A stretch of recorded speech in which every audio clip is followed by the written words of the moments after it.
Hello student, बघा आज आपण नवीन चॅप्टर बोलतोय. कारण की आपण जे अगोदर चॅप्टर बघितलं त्याच्याच बेसिसवर थोडंसं हे चॅप्टर आहे, किंवा आपण म्हणू की त्या चॅप्टरचा थोडक्यात छोटासा बेस की जो इम्पॉर्टंट आहे, किंवा त्या चॅप्टर नंतर आपण समोरची काही गोष्ट असते, समजा जसं की ऑर्गॅनिझम, त्यांचे इंट्रॅक्शन्स, किंवा ऑर्गॅनिझम नंतर एक पर्टिक्युलर जी काही चेन फॉर्म होते, जसं की organism, population, then community, then ecosystem, आणि देन कम्प्लीट बायोम. म्हणजे आपण इकोलॉजी काय काय असतं, इकोसिस्टीम काय असतं त्याच्याविषयी डिटेलमध्ये माहिती घेतलेली आहे. पण त्या इकोसिस्टीम मध्ये पर्टिक्युलर एखादा ऑर्गॅनिझम कसा त्याचा फंक्शनल रोल प्ले करतो, कशाच्या बेसिसवर त्याचा फंक्शनल रोल प्ले करण्यासाठी त्याला कोणकोणत्या गोष्टीची गरज असते, किंवा कोणत्या गोष्टीच्या इफेक्टमुळं किंवा त्याच्या त्या इंट्रॅक्शन्समुळं तो त्या पर्टिक्युलर इकोसिस्टीम मध्ये राहत असतो, त्याची पॉप्युलेशन इन्क्रीज करत असतो, आणि देन त्याची कशी कम्युनिटी फॉर्म होते ते आपण आजच्या या नवीन चॅप्टरमध्ये शिकणार आहोत. बघा, आपल्या चॅप्टरचं नाव आहे organisms and population, chapter number 13.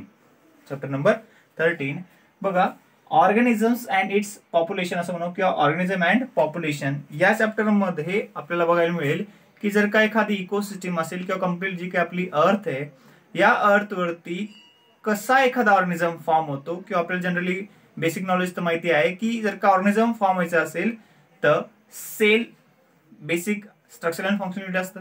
Then त्या सेल नंतर टिश्यू फॉर्म होतात, then tissue organ, then particular organ system, then organism means what एक इंडिव्हिज्युअल ऑर्गॅनिझम फॉर्म होत असतो. ठीक आहे. देन तसंच रिलेटेड आहे हा टॉपिक, किंवा हे आपलं चॅप्टर आपल्या इकोसिस्टीमशी किंवा आपल्या या इकॉलॉजीशी. का? कारण की त्या इकॉलॉजी मध्ये कशी एखादी इकोसिस्टीम फॉर्म होत असते, किंवा त्या इकोसिस्टीम मध्ये ह्या सगळ्या ज्या काही गोष्टी आहेत, जसं की organism, population, community, then particular ecosystems, and then biome, म्हणजेच ह्या बेसिक स्ट्रक्चरमुळे कशी एखादी इकोसिस्टीम फॉर्म होते, किंवा कसं आपलं बायोम फॉर्म होतं, आणि त्या कसे इंटरॅक्ट करतात, आणि त्या इंटरॅक्शनसाठी कारणीभूत असणारे जे काही घटक आहेत ते आपण या चॅप्टरमध्ये शिकणार आहोत.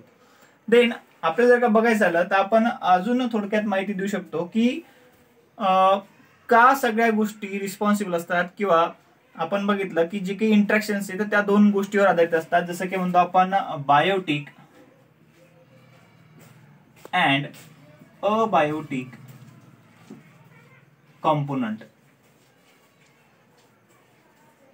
काय? अबायोटिक आणि बायोटिक कॉम्पोनंट.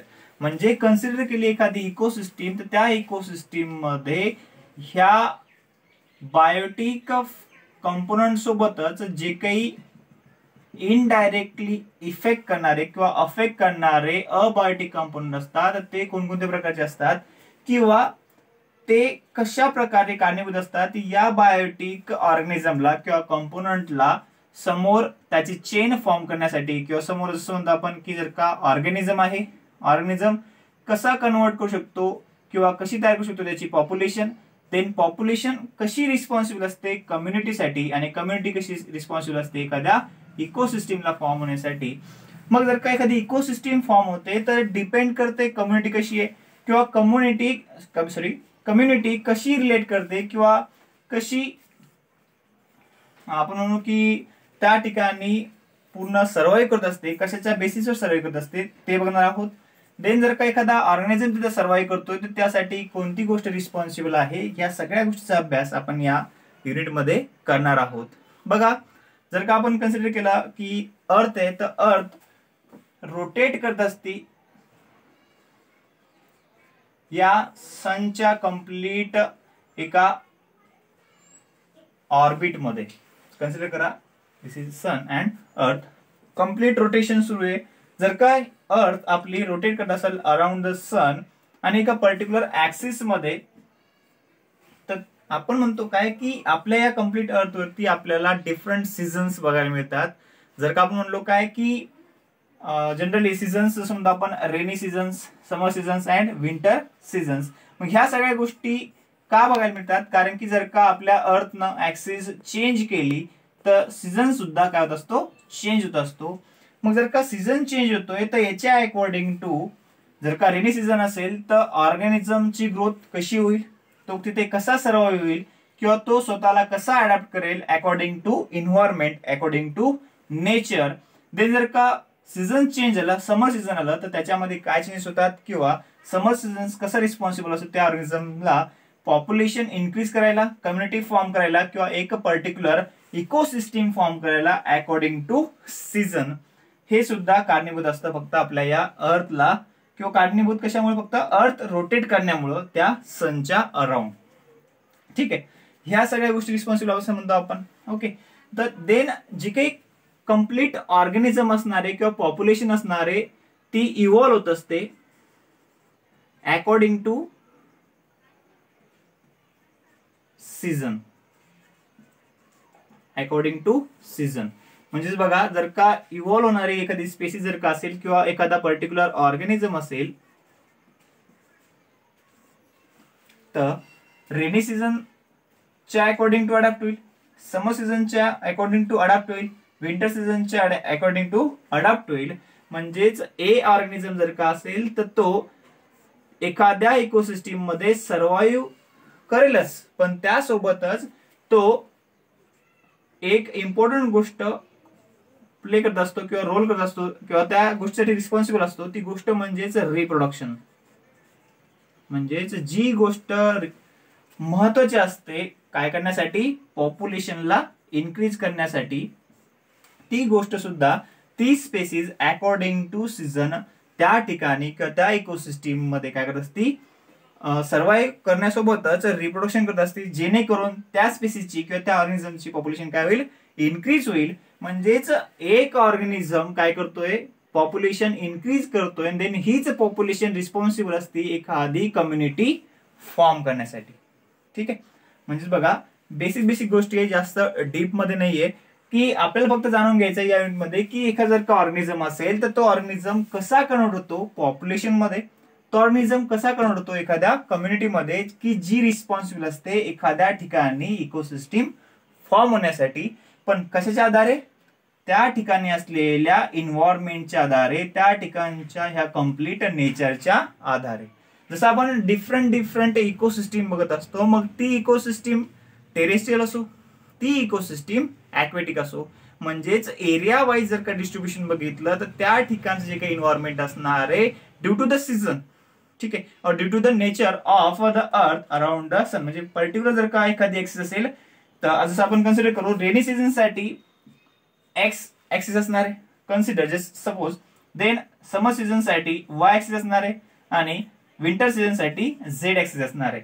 म्हणजे जेव्हा जेव्हा आपली अर्थ रोटेट करेल या एक्स ऍक्सिस नुसार तर रेनी सीझन असेल, मग ह्या रेनी सीझनच्या दरम्यान किंवा तेवढ्या सीझन मध्ये त्या इकोसिस्टीम मध्ये कोणती स्पेसिस जास्त ग्रो करेल. कन्सिडर करा काय अजून की जर का दोन एरिया पडू आपण, की असा एरिया की ज्या ठिकाणी रेन कमी आहे, लो रेन आणि रेन हाय. ठीक आहे, मग जर का लो रेन असेल तर आपण कन्सिडर करू त्याला काय की डेझर्ट एरिया, खूप कमी प्रमाणात त्या ठिकाणी पाऊस पडतोय, तर या ठिकाणची जी काही डायव्हर्सिटी असणार आहे ती खूप वेगळी असणार आहे या ठिकाणच्या डायव्हर्सिटी पेक्षा. ठीक आहे, म्हणजेच जे ऑर्गॅनिझम पर्टिक्युलर इन्व्हायरमेंट मध्ये काय होत आहेत स्वतःची ग्रोथ करतायत, तर ती फक्त डिपेंड करते त्या ठिकाणच्या सीझनला किंवा त्या ठिकाणच्या इन्व्हायरमेंटला. ठीक आहे, म्हणजे इन्व्हायरमेंट चेंज होतंय तर त्या ठिकाणचं जी काही डायव्हर्सिटी असणार आहे किंवा पॉप्युलेशन असणार आहे किंवा त्या ऑर्गॅनिझमची की कम्युनिटी असणार आहे ती काय होत जाईल, चेंज होत जाईल. ह्याच सगळ्या गोष्टी काय आहेत आपल्या युनिटमध्ये आपल्याला चॅप्टरमध्ये आपल्याला ह्या शिकायच्या आहेत. बघा चला आता एक आपण छोटासा ग्राफ बघू की त्या ग्राफ मध्ये वेगवेगळ्या प्रकारे आपण काय दाखवणार आहोत आपल्या वेगवेगळ्या ecosystems according to temperature and according to precipitation. बघा प्रेसिपिटेशन हा शब्द जो आहे तो रिलेट करतो आपल्या दोन्ही गोष्टीसाठी. जर का प्रेसिपिटेशन असेल तर आपण जनरली बघतो किंवा म्हणत असतो काय की रेन्स जे असतात किंवा जे काय म्हणतो रेनी सीझन असणार त्याला सुद्धा आपण काय यूज करतो प्रेसिपिटेशन. पण तेच सीझन कन्वर्ट झालं किंवा चेंज होत असतं जर का विंटर सीझन मध्ये, तर विंटर सीझन मध्ये स्नोचं सुद्धा काय होत असतं प्रेसिपिटेशन आपल्या या अर्थ सरफेस वरती. ठीक आहे, तर मग आपण एकदा छोटासा ग्राफ बघू. बघा आपण ग्राफ फॉर्म केलेला आहे, ग्राफचा तुम्ही स्क्रीनशॉट नंतर करून घ्या. तर बघा आपल्याला बघायला मिळतंय की एका ऍक्सिस वरती आपण घेतलेलं आहे मीन अॅन्युअल टेम्परेचर. काय घेतलेलं आहे mean annual temperature -15 to 30 degree Celsius पर्यंत. देन जे की सेकंड आपला ऍक्सिस असणार आहे त्या सेकंड ऍक्सिसवर घेतलेला आपण मीन अॅन्युअल प्रेसिपिटेशन, म्हणजेच पर्टिक्युलर अॅन्युअल नंतर किती सेंटीमीटर प्रेसिपिटेशन होतं, मग ते रेनचं असो किंवा आपल्या स्नोचं असो, अकॉर्डिंग टू टेम्परेचर. बघा आता डिफरंट टेम्परेचर आणि डिफरंट प्रेसिपिटेशन आपल्याला इथं बघायला मिळत आहे. जसं की आपण सुरुवातीला जर बघायला गेलो तर आपल्याला या ठिकाणी डेझर्टचं एक पर्टिक्युलर टेम्परेचर बघायला मिळत आहे आणि किती कमी पर्सेंट किंवा किती कमी सेंटीमीटर मध्ये, जसं की 50 सेंटीमीटर जे काही असणार आहे मीन अॅन्युअल प्रेसिपिटेशन असणार आहे आपल्या ह्याचं डेझर्टचं. बघा डेझर्टचा मिनिंग असा होत नाही की त्या ठिकाणी टोटली पाऊस पडतच नाही. असा बराचसा रिजन असतो की त्या ठिकाणी खूप जास्त अमाऊंट मध्ये सुद्धा काय असतो, पाऊस पडत असतो. म्हणजे जसं की लिवर्ड एरिया त्याला सुद्धा आपण म्हणू शकतो, किंवा ज्या ठिकाणी खूप कमी पाऊस पडतो तिथं असणारे आपला लिवर्ड किंवा एक पर्टिक्युलर एरिया की त्या ठिकाणी काय पडणार नाही, खूप कमी अमाऊंट मध्ये पाऊस पडेल. पण असा बराचसा लिवर्ड एरिया असतो त्या ठिकाणी आपल्याला प्रेसिपिटेशन बघायला मिळतं आपल्या रेनचं. Then second grassland. बघा जर काही एखादी ग्रासलँड असेल तर त्या ग्रासलँडचे जे काही प्रेसिपिटेशन असणार आहे ते 100 सेंटीमीटर पर्यंत असणार आहे. म्हणजेच त्या ठिकाणी खूप रेअर किंवा खूप अशी समजा आपण म्हणू की सपाट जमीन असल्यामुळं किंवा तिथं फक्त ग्रासेसची डायव्हर्सिटी असल्यामुळं त्या ठिकाणी अदर इकोसिस्टीम पेक्षा खूप कमी प्रमाणात काय होत असतो, पाऊस पडत असतो. देन नेक्स्ट जर का आपण आपली सिस्टीम बघितली तर ती असणार आहे आर्टिक आणि अल्पाईन टुंड्रा, म्हणजेच असा रिजन की ज्या ठिकाणी जास्तीत जास्त आपल्याला स्नोचं प्रेसिपिटेशन किंवा खूप कमी अमाऊंट मध्ये प्रेसिपिटेशन बघायला मिळतं आपल्या कशाचं, स्नोचं किंवा आपल्या रेनचं. Then coniferous forest. जर का आपण कोनिफरस फॉरेस्ट विचार केला तर अकॉर्डिंग टू टेम्परेचर जास्तीत जास्त प्रेसिपिटेशन आपल्याला बघायला मिळतं.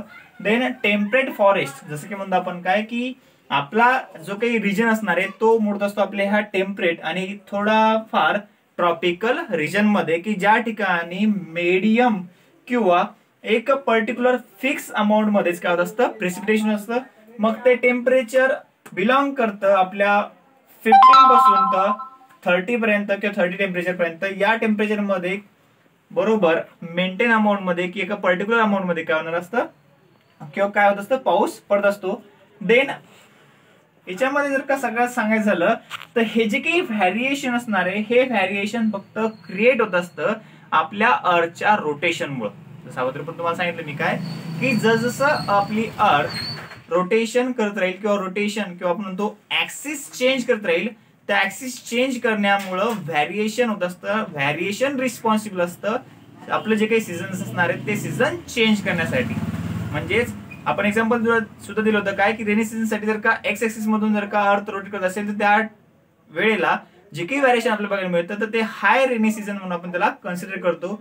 Axis change, season change, the variation also occur in the particular ecosystem और धिस इकोसिस्टीम आपण म्हणून काय की कन्सिडर करू की 1 2 3 4 5 6 according to this 6 ecosystem vary due to the variation. आणि व्हॅरिएशन जे काही होत असतं ते फक्त त्या पर्टिक्युलर सीझन होत असतं. म्हणजेच जी स्पेसीज ची ज्या की डायव्हर्सिटी असणार आहे ती या ठिकाणी हाय असेल डेझर्ट मध्ये, पण खूप कमी शक्ती काय या ग्रासलँड मध्ये त्याच्यापेक्षा खूप कमी शक्ती या टेम्परेट रिजन मध्ये. म्हणजेच या रिजनचं आणि या रिजनचं जे काही टेम्परेचर असणार आहे मग त्या ठिकाणची जी काही लाईट इंटेन्सिटी असणार आहे ती सुद्धा रिस्पॉन्सिबल असते एखाद्या स्पीसीजला त्या ठिकाणी सर्व्हाइव्ह करायला. म्हणजेच बऱ्याचशा वेळेस काय होत असतं की एका ठिकाणी जर काही एखादी स्पीसीज सर्व्हाइव्ह करत असेल तर ती कॅपेबल नसती रिप्रोडक्शन साठी due to the environmental effect. जसं म्हणतो आपण काय जर का एखादी चिमणी वगैरे किंवा एखादा बर्ड्स जर का सकाळी सकाळी सिंगिंग करत असेल तर या गोष्टी ही गोष्ट कशासाठी रिस्पॉन्सिबल आहे, ही गोष्ट दोन गोष्टीसाठी रिस्पॉन्सिबल आहे. किंवा आपण म्हणतो का ती काय म्हणते ती समजा सिंगिंग करते किंवा कशामुळे ती सिंगिंग करते समजा आपण तर सिंगिंग करू शकते ही कॅपेबिलिटी तिच्या फक्त त्या व्होकल कॉर्डमुळे पॉसिबल आहे. पण ती सिंगिंग का करते, कारण की जे काही पर्टिक्युलर एन्व्हायरमेंट असतं ते फेवरेबल असतं for the reproduction, for the mating purpose. ती काय करत असते, सिंगिंग करत असते. म्हणून एक एक्झाम्पल आपण देऊ शकतो जर का आपण एखादं प्लांट किंवा एखादी स्पेसीज या डेझर्ट मधून घेतली आणि या टेम्परेट मध्ये ती ग्रो करण्याचा विचार केला तर जी काही फर्स्ट टाइम असणार ती ग्रो करू शकणार नाही, सेकंड टाइम ग्रो करू शकणार नाही, थर्ड टाइम ग्रो करू शकणार नाही, पण फोर्थ अँड फिफ्थ अगेन जर का आपण ती ट्रान्सफर करत राहिलो तर ती काय होऊ शकते त्या ठिकाणी ग्रो करू शकते का, कारण की त्या एरियामध्ये तिने काय केलेलं आहे, तिला अडॉप्ट करून घेतलेलं आहे किंवा अक्लमटाइज करून घेतलेलं आहे, म्हणून त्याच्या अकॉर्डिंग टू काय करू शकते, ती त्या ठिकाणी ग्रो सुद्धा करू शकते आणि त्या ठिकाणी रिप्रोड्यूस सुद्धा होऊ शकते. बघा याच सगळ्याच्या बेसिसवर काही एक्झाम्पल्स आहेत आपल्या या इंडियामध्ये मेजर बायोम्सचे, जो की हा आपण टॉपिक बघितला तो इन्क्लूड आहे ऑर्गॅनिझम्स अँड इट्स इन्व्हायरमेंट. म्हणजे जसं इन्व्हायरमेंट चेंज जाईल तसं त्या ठिकाणी काय होईल, रिजनल आणि लोकल चेंजेस आपल्याला बघायला मिळतील. याच्या अकॉर्डिंग टू जे काही व्हॅरिएशन आपल्याला बघायला मिळतं, जे व्हॅरिएशन किंवा डिफरंट जे काही बायोम्स आहेत आपल्या इंडियामधले, ते शॉर्टकट मध्ये आपण इथे डिस्क्राईब करण्याचा प्रयत्न केलेला आहे. बघा स्क्रोचिंग राजस्थान डेझर्ट म्हणजे एक पर्टिक्युलर राजस्थान डेझर्ट की त्या ठिकाणचा जो काही बायोम आहे त्या ठिकाणची काही डायव्हर्सिटी आहे ती खूप वेगळी आहे अदर डायव्हर्सिटी पेक्षा किंवा अदर इकोसिस्टीम पेक्षा. Then rain soak Meghalaya forest म्हणजेच त्या माउंटन मध्ये किंवा त्या मेघालय फॉरेस्ट मध्ये जास्तीत जास्त रेन पडण्यामुळे आपण सांगू शकतो काय की तिथली जी काही सॉइल आहे ती खूप जास्त अमाऊंट मध्ये सॉइल काय होऊ शकते, तिथं वॉटर ऍब्झॉर्ब करू शकते. देन डीप ओशन ट्रेंचेस म्हणजे असा कम्प्लीट पाण्याचा एरिया की त्या पाण्यामध्ये किंवा complete water body aquatic ecosystem आहे, त्या ठिकाणची डायव्हर्सिटी सुद्धा त्या पाण्यामुळे काय असणार आहे, डिफरंट असणार आहे. म्हणजेच रिजनल नुसार काय होणार आहे, त्या ठिकाणचा ऑर्गॅनिझम आपल्याला वेगळा बघायला मिळणार आहे. Then torrential streams, then permafrost polar region म्हणजेच असा रिजन की ज्या ठिकाणचं जे काही टेम्परेचर ते खूप कमी असतं, त्या ठिकाणी आपल्याला खूप कमी अमाऊंट मध्ये डायव्हर्सिटी बघायला मिळते, मग एखाद्या ऑर्गॅनिझमची असो किंवा वेगळ्या प्लांट्सची असो. देन हाय माउंटन टॉप म्हणजे जर का आपण बघायला गेलो की अकॉर्डिंग टू डेप्थ ऑफ और अकॉर्डिंग टू बॉटम ऑफ, जर का आपण बॉटमला बघायला गेलं तर जास्तीत जास्त डायव्हर्सिटी बघायला मिळते आपल्याला प्लांटची किंवा वेगळ्या अॅनिमलची, पण टॉपला त्या माउंटनच्या एक वेगळंच इन्व्हायरमेंट क्रिएट झालं असतं. त्या इन्व्हायरमेंट रिलेटेड त्या ठिकाणी काय होत असतात, प्लांट स्पीसीज किंवा डिफरंट ऑर्गॅनिझम त्यांची सुद्धा सर्वाइव्ह करत असतात आणि रिप्रोडक्शन करत असतात. देन बॉइलिंग थर्मल स्प्रिंग्स म्हणजे खूप जास्त टेम्परेचरच्या ठिकाणी सुद्धा आपल्याला डिफरंट ऑर्गॅनिझमची बायोडायव्हर्सिटी बघायला मिळत असते. देन स्ट्रिंकिंग कंपोस्ट पिट्स आणि एक गुड एक्झाम्पल किंवा एक युनिक एक्झाम्पल आपल्या इंटेस्टाईनचं आहे की त्या ठिकाणी हंड्रेड्स ऑफ मायक्रोब्सच्या स्पेसीज आपल्याला बघायला मिळू शकतात. मग आपण म्हणू काय की आपल्याला जर का किंवा एखाद्या जर का ऑर्गॅनिझमची किंवा आपण म्हणतो एखादी काऊ असेल किंवा बुफेल असेल त्याच्या इंटेस्टाईन मध्ये आपल्याला मेथोनोजेनिक बॅक्टेरिया सुद्धा बघायला मिळतो की जो इझिली कन्व्हर्ट करत असतो सेल्युलोजला एका सिंपल फॉर्म मध्ये. ठीक आहे, मग हे काय झालं, एक प्रकारचं एक्झाम्पल झालं अकॉर्डिंग टू रिजन और अकॉर्डिंग टू एरिया, त्या पर्टिक्युलर लोकल एरियानुसार किंवा रिजननुसार त्या ठिकाणी ऑर्गॅनिझम काय करत असतो, ग्रो करत असतो आणि किंवा सर्वाइव्ह करत असतो आणि त्याच्यासोबतच रिप्रोडक्शन करत असतो. तुम्ही याचा स्क्रीनशॉट करून घ्या आणि आपण जो काही नंतर टॉपिक आहे तो नेक्स्ट लेक्चर मध्ये बघू. थँक्यू.